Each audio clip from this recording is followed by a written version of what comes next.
Guys, it's been how many years? It's been 5 years. This is our 5 years anniversary. What a journey. 5 years almost to the day, because we started the new Alea on the 1st of September in 2020.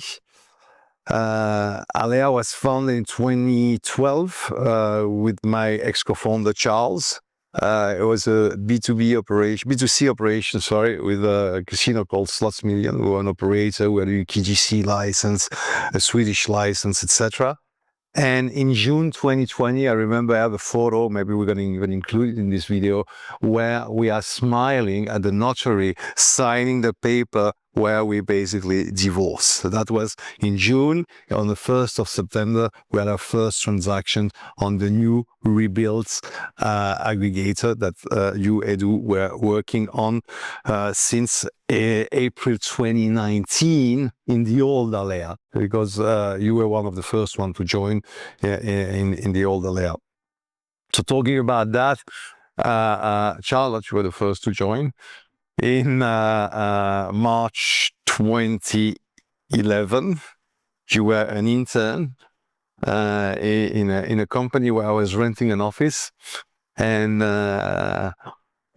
you started as a product owner, and I remember I was always possessed this project manager, and you was driving you crazy. It was driving me crazy when I became head of product, and you were still introducing me as product manager. I was like, fuck. I think it happened the other day with someone else, and you laughed about it. And then Jordi joined us in March 2021. And finally, Ramon joined us in January 2024. And you are, respectively, I'm going to go backwards, COO, CEO. You started as the COO, and then you took over my role around 2 years ago. Okay, so I've transitioned, I've transcended, I've transmuted into a founder and something immaterial, non-executive, not some kind of spirit like a ghost, You're the CTO and you are the CPO now and co-founder, of course. So what a journey. Are you happy though? Happy divorce, happy? Am I happy? Seriously, I'm ecstatic, and I can't believe that in these 5 years, I would never have expected that we will reach that we would have achieved what we've achieved together in these 5 years. Yeah, because we were 10 when we split the company, more or less. And we were in apartments right in front. A small flat. For 2 years. While we were building this office. New office is coming next month for 2 years. La Sagrada Familia. Because I was always telling you it's coming in 2 months. Every 6 months you were asking me, I say it's going in 2 months. It took 2 years. I didn't enroll to a gym because I was waiting for the new office and gym for 2 years. Oh! I'm not going to pay for 1 month to go to the gym, and 2 years. That makes sense. So I don't want to take all the space. I'm just going to give some numbers. We took the small part of the business. Slots Million was a big part of the business, and went with my ex-business partner. It was a real challenge. The death rate was very high. We didn't believe, we were not sure we were going to survive, So because we were making basically 2 million GGR per month at that time. That's what we were making. A year after that, in 2021, after you joined, Jordi, we were making 4 million GGR per month. In 2022, we were at 8 million GGR per month. So we're doubling each year, okay? I'm talking about the end of the year. At the end of 2023, we were at 25 million GGR, so we tripled that year.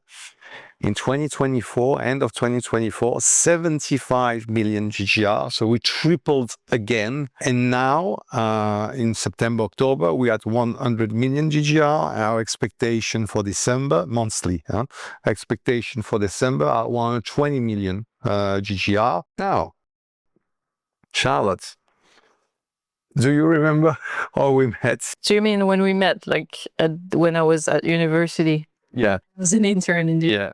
You were keto. Yeah, I was, I don't know, I think it was a short 2 months internship. 4 months. It was more longer than that? 4 months. Why? Flew by. I don't remember working much during that internship. I was a PHP developer, but I mean, I had to do an internship to get my, to graduate. And I did not graduate actually that year. I missed that year. I mean, that's how we met. We were sitting in the same office. Because I was not so interested in working, you were there, we were chatting. That's how we met. And then when I finished my internship, you told me, we're having a project, we're looking for developers. Are you interested? And why not? And voila, that's how we kicked it in. Jody, you asked me if I was satisfied or happy where we are today. I wanted to ask you, where did you see yourself and the company 4 years ago when you joined Alea? You came from a very different background. I for sure was not expecting this level of GGR EBITDA. We did forecast. I expected a more steady growth and not exponential. And what we have seen is that at the beginning it was very slow to go live with clients. True. We had high expectations, and growing from 4 to 8, it seems it's doubling, but in terms of amount, it's not that big. But we accelerated a lot. No, this for sure was not in my mind. Especially after a slow start. 2 to 4, 4 to 8. It was slow. The beginning, you remember, the beginning was slow and it was a little bit frustrating. What do you think Alea is best known as for today? I think that there's several aspects. The first one being that we've been growing and we have the solidity of a big corporation. So when we talk about growing these fantastic numbers, and Edu and Charlotte can talk deeply about the challenge on a tech point of view, because we are a B2B tech in the space. But we achieved that. So we are a solid company, technological, like they're a multinational or even older company. But at the same time, we are providing our clients the flexibility of a startup. I mean, when we decide to develop something and to adjust our system to specific needs of the client, we are giving this fantastic combination. That's the feedback that we are receiving from the clients is that they're happy of having the two things. I mean, sometimes you can be flexible, but you're not solid, and sometimes you're solid, but really bureaucratic and really slow in performing improvements or adapting the product to clients' need. We have both at the same time. That thing is one of the things. I think not, but the feedback we're receiving in conference and talk with clients. We do a lot of conferences. Also, that was not expected. The amount of conferences and the recognition of the brand that we have achieved. I mean, Alea is everywhere and everybody knows us. And I would add to what Ramon is saying is they like us, how we do business, how we treat people, because in the end, business is people to people. And that can only come if you really care about how you are seen, care about the other part. Always a win-win. We don't want to squeeze providers. We don't want to oversell to clients, but it can be a USP and it can be seen as marketing, but in the end, our actions reflect that we don't do that. So this is why I prefer to work with you. Since you're talking about this, Yes. maybe I can, this is a comment because you asked me, it was earlier about whether or not I have the feeling that what we're working hard to build, is it recognized by our customers or in the industry? And my answer is laughingly, no. Because I am not frustrated. I do understand that for clients, price is very important, but it's a bit frustrating to see that they don't fully realize how important and how critical it is to be working with a partner that is taking care of API security, stability, etc. the example that I can take is that it's an anecdote from the old Alea. There was always this discussion on how long an integration is going to take. And some people from another company would say, hi, I can do an integration in 3 days. And then the boss would come to me and say, how come it takes us 10 days to do an integration? Because apparently they can do it in 3 days. Ergo, it means that we're lame because they're doing it faster than us. And we still have this conversation today. Today, our average, when we do a direct integration, which we don't do anymore because we try to avoid it, it's in average, let's say, between 10 and 15 days, depending on, it can be shorter than that if the integration is really straightforward, but let's say it's 15 days average. And this is much more than the standard of the industry. Everybody's going to tell you that they can do an integration. It's like it's a world record or whatever. It's like, I can do an integration in 2 days. Great. But if you do an integration in 2 days, I can tell you how bad your integration is. And we do have this sometimes, like we have some competitors or people we work with that they go to market very fast with new game providers. And this is like, wow, they already have the content. Maybe we should get the content from them because they already have it. And then we'll do the integration later. And the thing is, I know they have this content because they did this integration in 2 or 3 days. And I can tell you how flawed it's going to be. I can tell you they don't have the rollbacks properly integrated. They don't have the retries on this, on this, on that. And nobody cares that the quality is very, very bad. I mean, as an aggregator, we're still seen as a reseller. Okay, they look at the price. At some point, we did become a game specialist recommending games. We have a lot of data. Okay, all of this is fine. So we're moving from just reseller to game specialist with the data, etc. But now what we're trying to explain to basically our customers and the industries and aggregators much more than that. We're a game API specialist, and it's crucially important in our industry where games are at the core of our operations. That games are ruled by APIs, and banking APIs are not hackable anymore, and all this hacker ecosystem that came in 2016 with the crypto kids, crypto casinos, and brought all these crypto kids.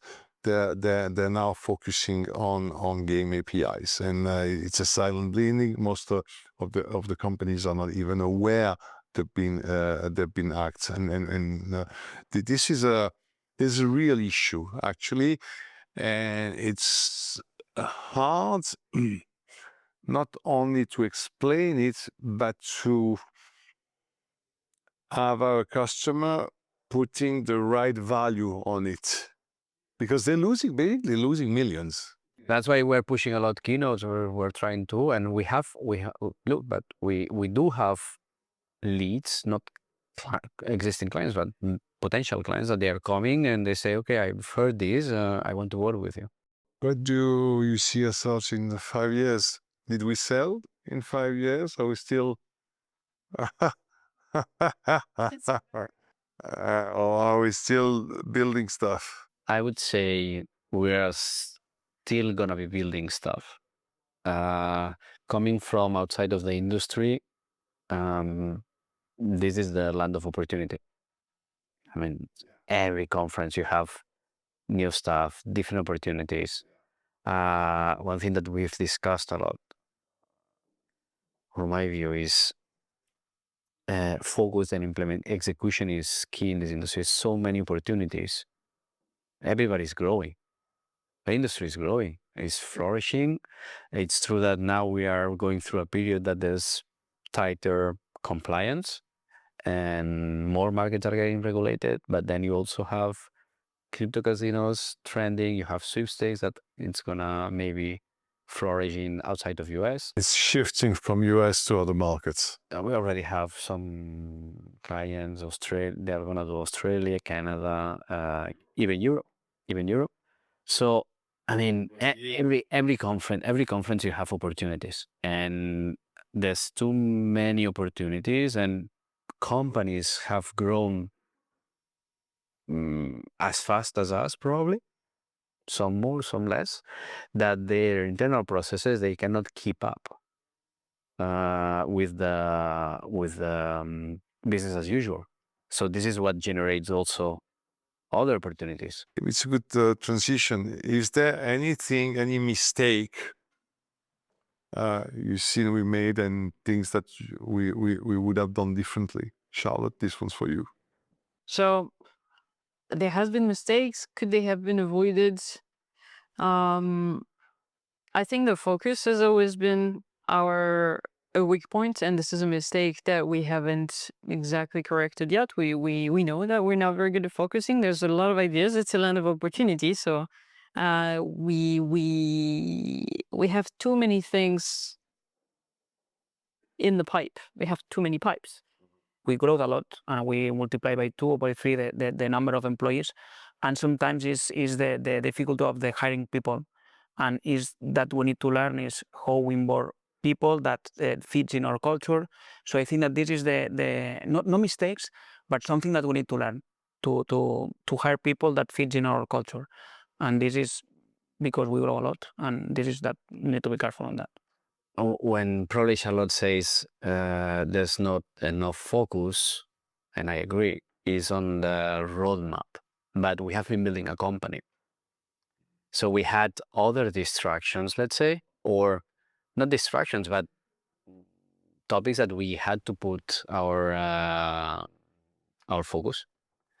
That's one thing. So we were building a company. Now we are really at the stage, and we have said it a couple of times in this video, is we are at a point that we are accelerating a lot in terms of features of product, of delivery, of the roadmap.